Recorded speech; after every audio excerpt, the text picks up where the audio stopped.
Una cosita más que quiero decir, a modo de DLS de este video. ¿Saben cuál es el otro problema de esta guerrita de consolas? Que los usuarios supuestos fanáticos de videojuegos no saben valorar los videojuegos, y en el peor de los casos, no tienen ni idea de este mundo. ¿Y por qué esta afirmación tan fuerte? Pues verán. Las compañías no son perfectas, ni siquiera las que consideramos nuestras favoritas. Por ejemplo, soy fan de Nintendo, pero aunque me gusten sus videojuegos, consolas y la manera tan única de cómo llevan la experiencia de jugar videojuegos, no me gustan para nada sus actuales políticas que se empezó a implementar en Nintendo Switch y desde la muerte de Satoru Iwata, como los precios de $60 en sus juegos, de no arreglar el drift de los Joy-Cons, que no escucha las exigencias razonables de los usuarios, en no renovar por completo su online de Nintendo Switch y que sus remasterizaciones deben salir a un bajo precio, siendo juegos ya salidos del mercado. Sin embargo, eso me convierte en un hater de Nintendo, en un falso o cualquier estupideces que se inventa esa gentuza. No. No por no estar de acuerdo con ciertas decisiones que toma o políticas que tiene Nintendo, sigo gustarme de su marca y de disfrutar de los videojuegos, que es lo más importante que hay que hacer con este bonito ocio, para ser sincero. Lo mismo van para las otras compañías como Microsoft y PlayStation. Aunque en el caso de Microsoft muy pocas cosas malas se pueden decir de ellos en esta actual generación, en la pasada generación la Xbox One fue condenada al fracaso por su propia compañía, por tomar unas extrañas y absurdas decisiones de cómo iba a funcionar la Xbox One en cuanto a hardware y juegos, haciendo que nadie se interesase por una consola anticonsumidor a los límites absurdos. Pero gracias a la llegada de Phil Spencer, la mitad de vida de la consola se mejoró con la llegada de nuevos modelos más accesibles y de eliminar las políticas raras de la consola. Y ahora con Xbox Series X y S, ya la cosa cambia, por ofrecer productos de distinta calidad para cualquier espectador y de ofrecer el servicio Xbox Game Pass, que un servicio prácticamente inmejorable, por traer miles de juegos para todos gustos y colores.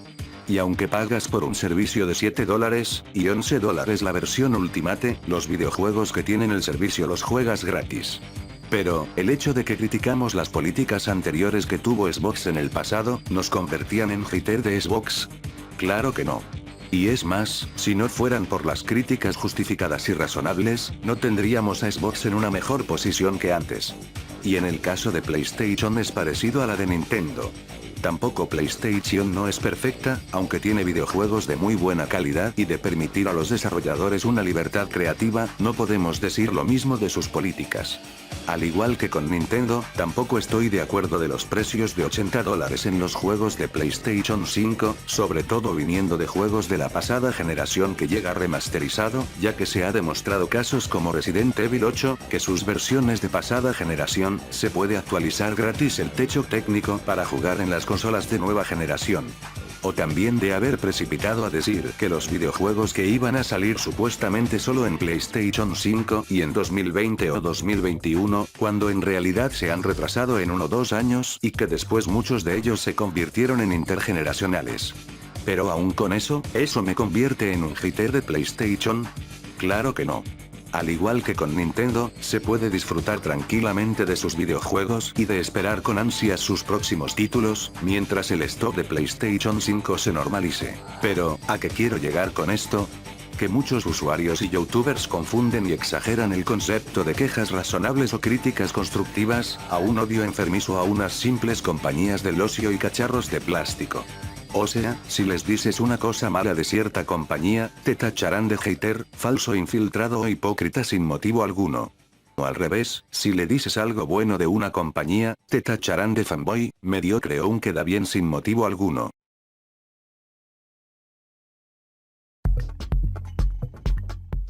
¿Han notado algo?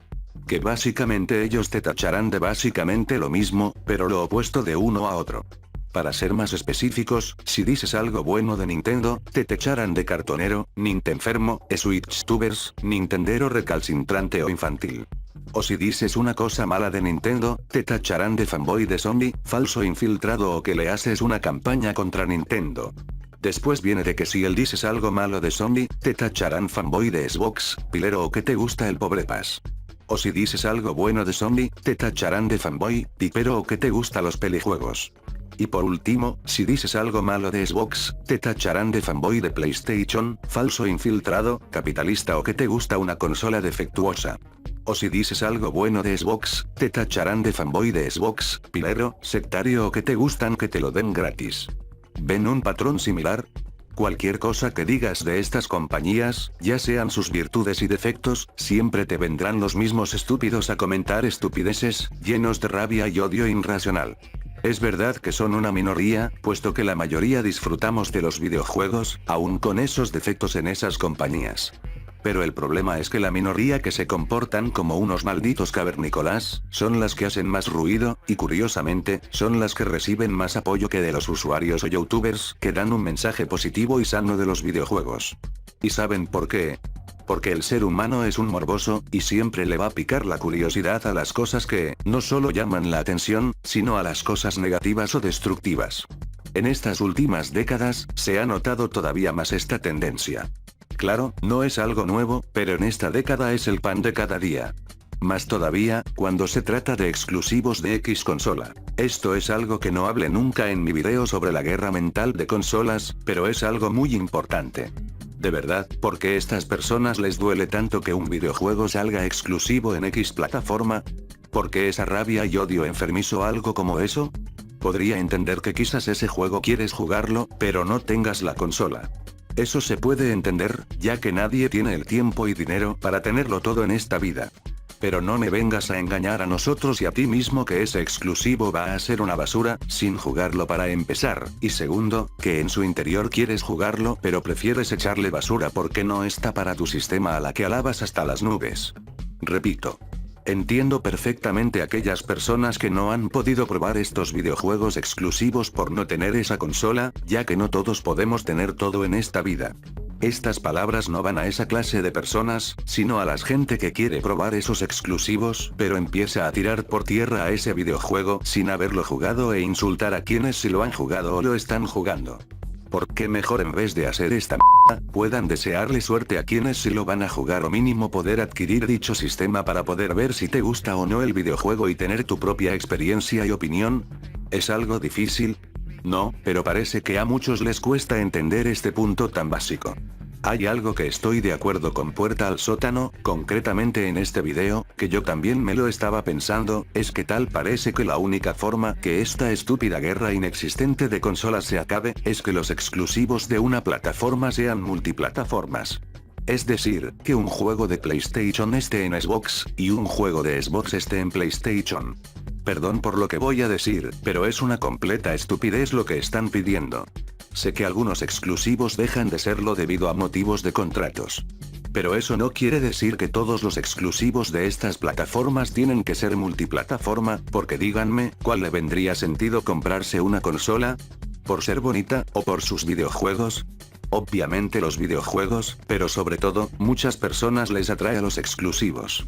Puede que a nivel de ventas no estén en el top 3 los exclusivos de PlayStation y Xbox, a excepción de Nintendo, pero es uno de los factores de compra de estas consolas.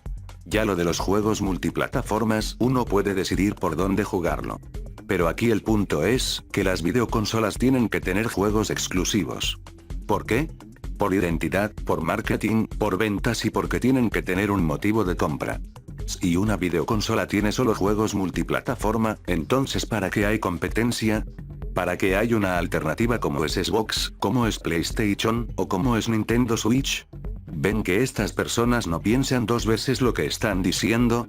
Claro, es fácil soltar la ignorancia por puro infantilismo y rabia interna, pero nunca despabilan para decir algo mínimamente coherente. Así que, si ven usuarios que lo único que hacen es para llamar la atención por decir que Xbox, PlayStation y Nintendo son basura, no son amantes de los videojuegos, son solo gente que no le gusta para nada este mundillo, pero lo hacen por las visitas, y también quieren hacer una guerra absurda, porque no tienen nada más interesante que hacer que comportarse como unos chimpancés en internet, mientras los usuarios de PC y gente que realmente les gustan los videojuegos, se comen unas palomitas para ver todo este show que hacen en las redes sociales.